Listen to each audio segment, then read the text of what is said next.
They said the sky would shatter when the Crenari came, but it did not. It whispered. High above the Earth's capital, the clouds broke open in a spiral of stillness. No thunder, no wind, just a sudden absence of air. Birds vanished, radios fell silent, and every sensor on every roof blinked once and died. Then the ship appeared. It was not a warship, not exactly.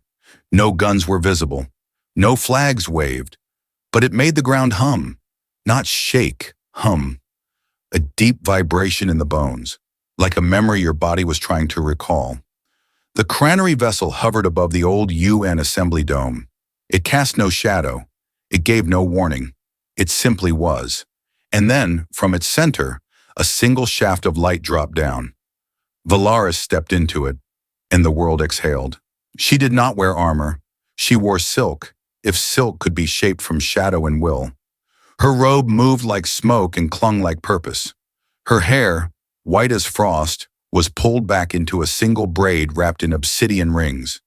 Her eyes were pale blue, almost silver, and they did not blink. She touched no one as she passed. She needed to touch nothing. The crowd of diplomats parted without command. No one was told to move. They simply did. Even the cameras adjusted focus without instruction, as if afraid to capture her wrong. Velaris did not smile. She did not speak, but her presence filled the entire hall. The Earth officials waited at the end of the corridor, 5 of them dressed in their best uniforms, jackets pressed, metals shined, faces firm. They had practiced this moment for weeks, but when she reached them, she did not bow. She did not extend her hand. She looked at them. Each one held their gaze long enough to silence whatever speech they had prepared, and then she said, "Your world is smaller than I imagined." The room went cold. No one answered, not yet. Commander Jalen Rowe stood at the far end of the chamber, not in the center, not with the diplomats. He stood slightly apart, arms folded behind his back, eyes steady.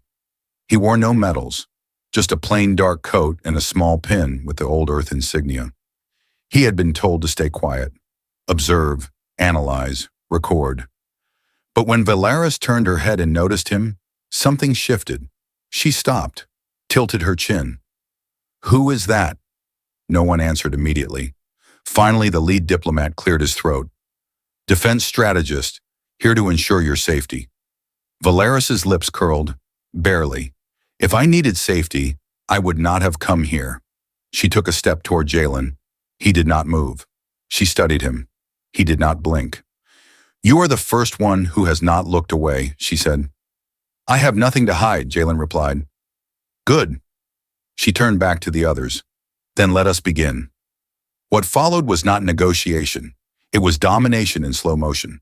Velaris presented a datapad listing Crenari terms: trade, security, airspace, orbit rights. She spoke in clipped tones, as if reading out verdicts, not proposals. The Earth diplomats tried to interject, tried to suggest edits, but each time they did, her gaze cut through the air like wire, until finally someone tried to smile. An old tactic. She looked at him and said, "Do not mistake courtesy for agreement." That was the last time anyone interrupted her, except Jalen, but not yet. He was still waiting, watching, measuring the gap between presence and power, and wondering, what kind of empire sends a ghost in silk instead of a soldier with steel? The first full meeting took place in the Earth Summit chamber. Velaris sat alone on the elevated platform, centered beneath a single beam of white light. She did not ask for the spotlight. It simply followed her. The circular room held 52 representatives from Earth's surviving alliances, and not one of them dared speak out of turn. In front of Velaris sat 3 hollow screens. One displayed military force ratios, one listed orbital trading access terms.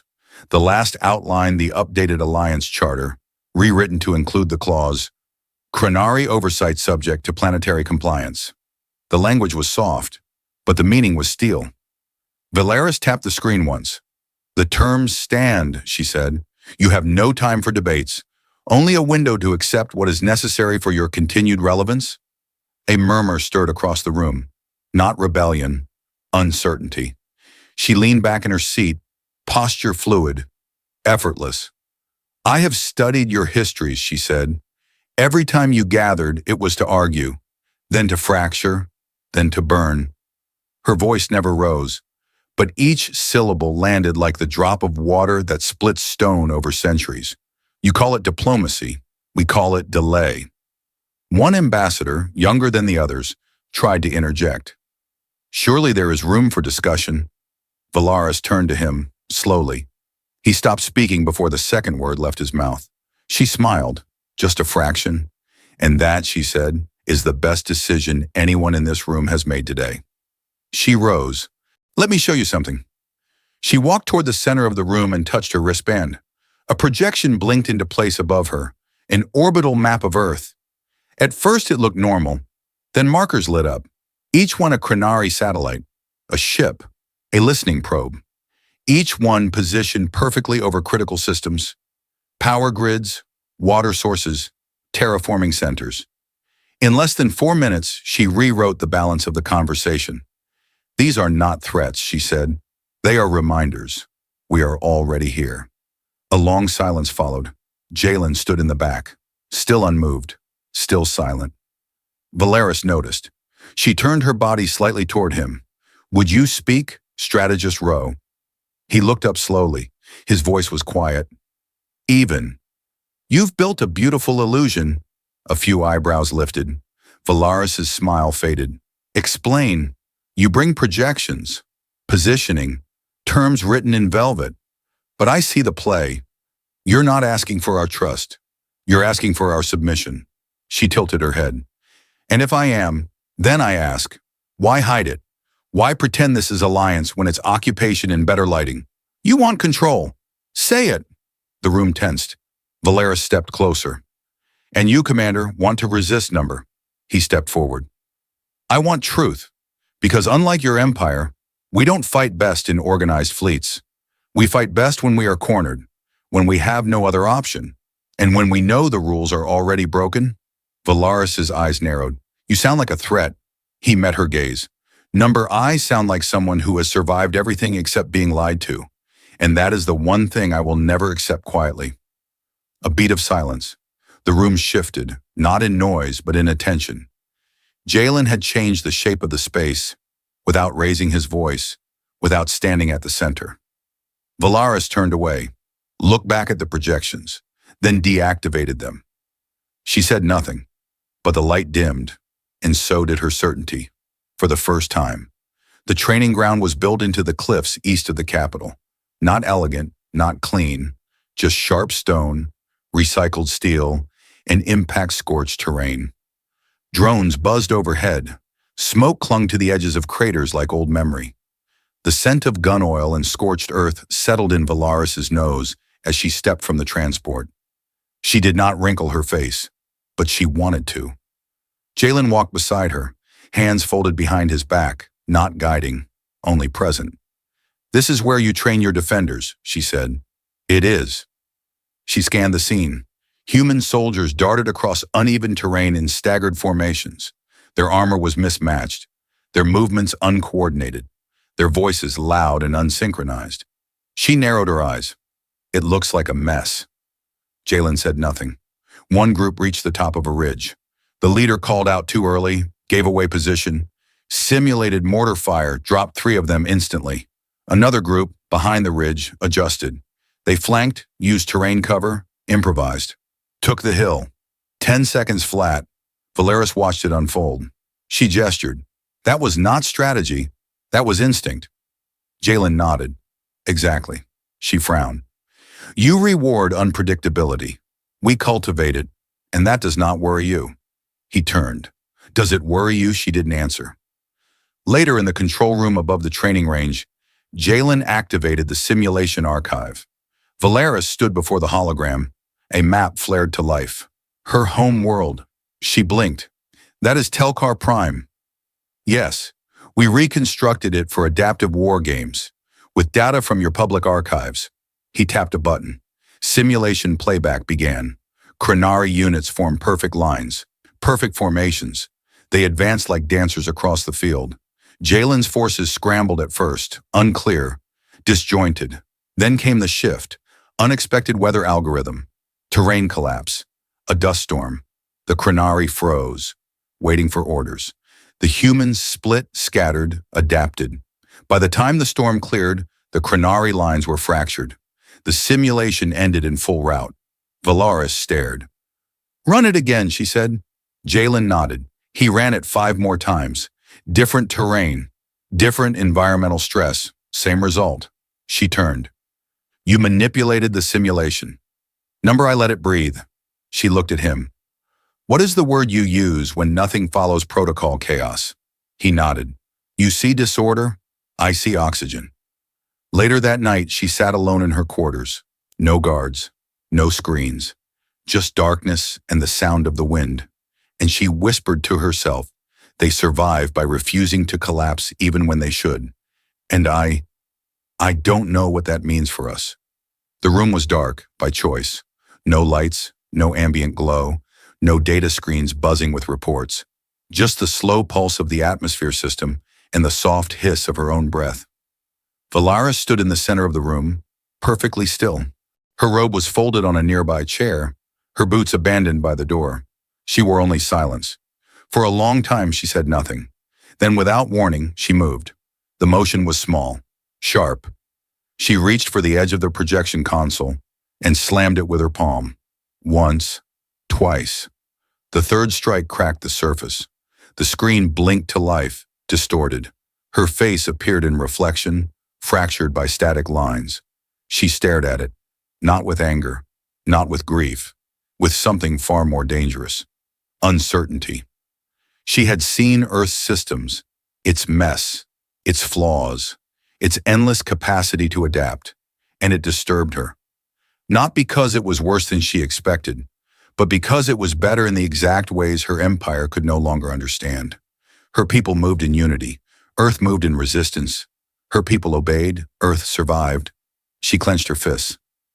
"What do you do," she whispered, "when the machine you have always served shows cracks, and the enemy you were taught to pity? Hold steady." She didn't have the answer. There was a knock, not loud, a single rhythm. She turned. The door slid open. Jalen stood in the threshold. He looked at the cracked console, then at her. "You are angry." She said nothing. He stepped in. "You are not angry because we disrespected you. You are angry because we did not fear you." Her eyes narrowed. "You presume much." "No," he said. "I observe. You came to dominate, to correct, to instruct." But no one listened, because they recognized what you could not admit. You do not come from strength. You come from fear of losing it. She turned her back to him. "You speak boldly, Commander. I speak plainly. You underestimate how powerful that is." She faced him. "What do you want? Nothing. Then why come? Because you looked at us like we were beneath you. And now you look at us like you do not know what we are. I came to say you do not have to choose now. But when you do," he paused, "choose truth. Not safety, not legacy. Truth. That is the only thing we ever built that lasts." He walked out without another word. The door closed. Velaris stood alone again, but not in the same way. She touched the cracked console. The image of herself flickered once, and for the first time, she let it stay broken. It was past midnight when she entered the archive chamber.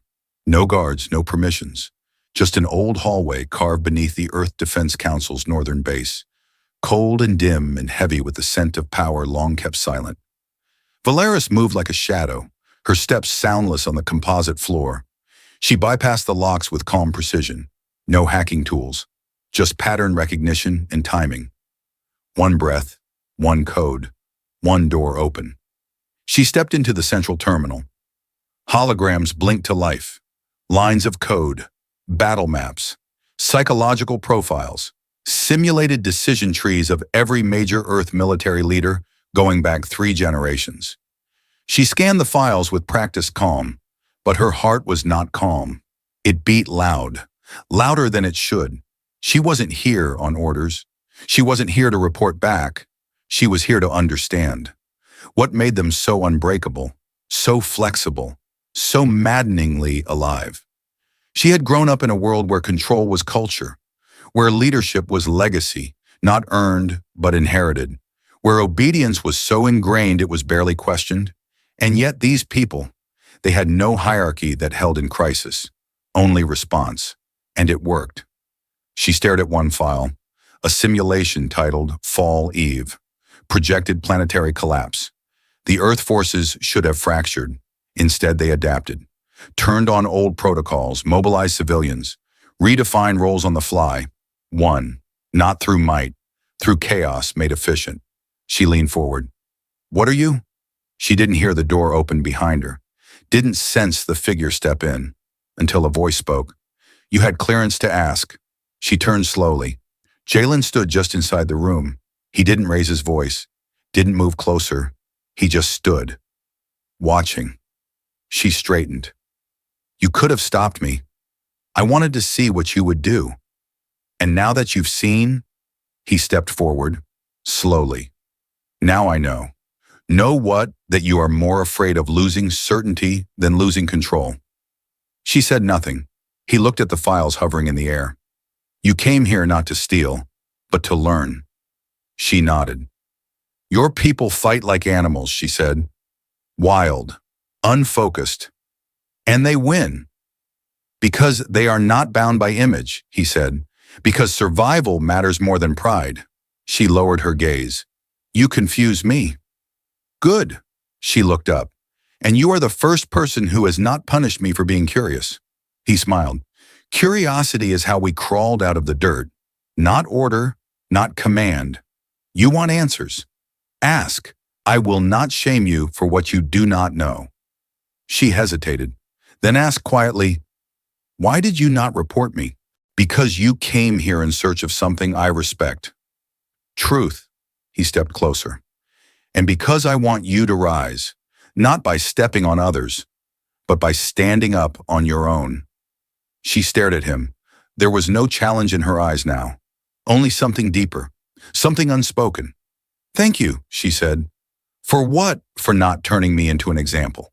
He reached past her, turned off the console, then said, you are already an example. Now you get to decide what kind. The message arrived encoded in silence. No alert, no diplomatic signal.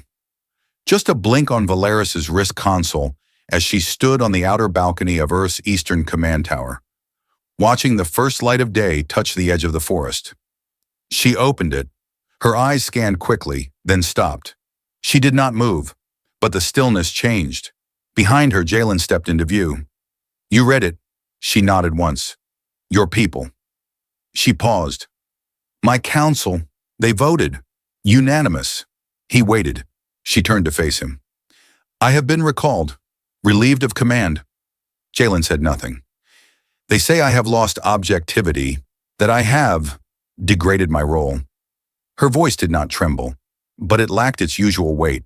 Her posture remained upright, but it was no longer a blade. He stepped forward.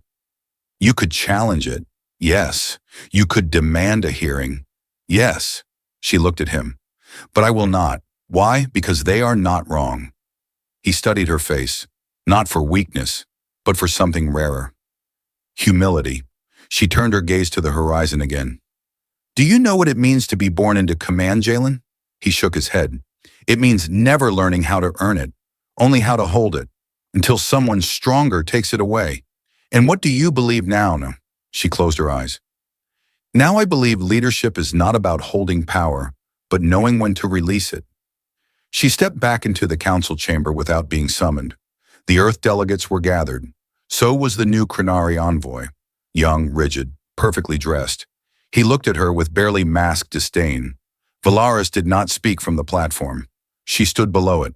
And then, before anyone could stop her, she did something no Crenari in living memory had done in an Earth council. She bowed, not deeply, but clearly, head lowered, hands open. A silence fell heavier than gunfire. I was sent to lead, she said, but I arrived to learn. You may not trust my people. You may never fully trust me. But you will remember this, that even those born into command can change if they are brave enough to listen. She rose and looked directly at Jalen. Not as a superior, not as a rival, as someone who had let go. and stepped forward.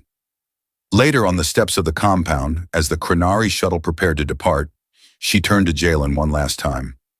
I have no title now, no command, no right to speak for anyone but myself. He nodded. That is exactly why what you say next will matter. She smiled softly and simply said, I will return. If not as a leader, then as someone still willing to stand. The shuttle that brought her back to Earth was smaller than the one she first arrived in. No escort ships, no landing ceremony, no banners waiting on the tarmac. Just a breeze rolling across the plains and the sound of engines winding down in the open air. Velaris stepped out alone. No robe, no braid wrapped in obsidian, no light trailing behind her like shadow. She wore a simple black tunic, boots worn smooth at the edges, and a satchel slung over one shoulder. There were no guards at her side, no sigil on her chest, only herself. And for the first time in her life, it felt like enough. No one greeted her at the base. She walked across the landing field unnoticed, the way a person might move through a memory that once carried power, but now simply existed. Inside, the halls were busy. Officers passed her without stopping. A few glanced up, confused, but did not salute. She liked it that way. She reached the command center, stopped. Outside the door stood a young soldier, barely 20, eyes sharp, shoulders tense. When he saw her, he stepped aside without question. Go on in, ma'am, he said quietly. Velaris paused. You know who I am? The soldier nodded. I saw the footage. I read your last address. And he hesitated. You came back different. She held his gaze for a moment, then smiled. So did your world. He opened the door. Jalen stood at the central table, reviewing logistics reports. He did not look up, not right away. She took a few steps inside, then paused. He lifted his head. Their eyes met. He did not smile. He did not ask a question. He simply said, Welcome back. She let out a quiet breath. I brought no mandate, no proposal, nothing to negotiate, only myself. That is what I asked for. That is what you get. He stepped toward her. Still no salute, still no ceremony, just presence. Why did you return? Because the silence I found back home was louder than any voice of command. Because I stopped wanting to be obeyed and started wanting to be understood. She looked around the room. And maybe to understand you. He nodded. You are not here to lead. I am here to learn how to stand beside. He turned back to the table. Then let's get to work. And she smiled again. Because it was not an invitation. It was a beginning. The war room was quiet, not because there were no threats, not because there were no plans, but because, for once, no one was shouting. Velaris stood at the edge of the table, watching a holographic projection shimmer across the surface. It showed supply routes, evacuation corridors, energy infrastructure built not for war, but for stability. Around her, officers moved with purpose. No one asked for permission to speak. No one waited for orders they could give themselves. This was not the command structure she came from. This was something else, alive. And slowly, without knowing when it happened, she had become part of it. She stepped outside near dusk. The sky was gold along the edges, clouds soft and low. Jalen was sitting on the railing of the training balcony, boots dangling over the side, a tablet in one hand. She joined him without a word.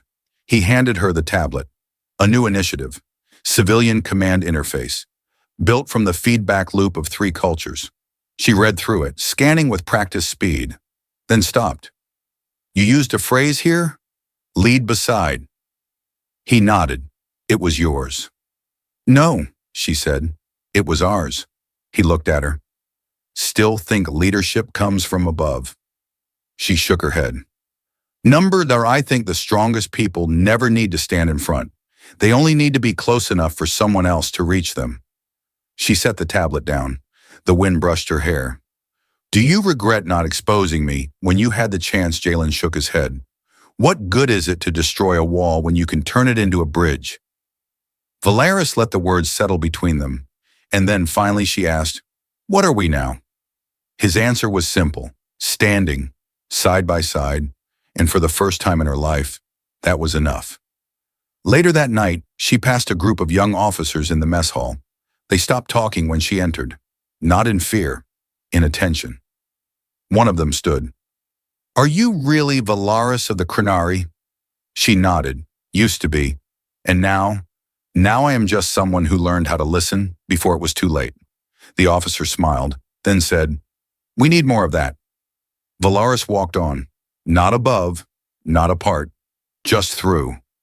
And if you are still listening, if something in this story stirred quietly in your chest, then let me ask, have you ever stopped leading just long enough to realize you were not walking alone? Have you ever stood beside someone, not to guide them, not to follow, but to remind them they mattered? Tell us, drop your thoughts in the comments. Because here at HFY Obsession, we believe that strength is not in volume, but in presence. And sometimes the strongest voice in the room is the one that does not need to speak first. It just needs to stay.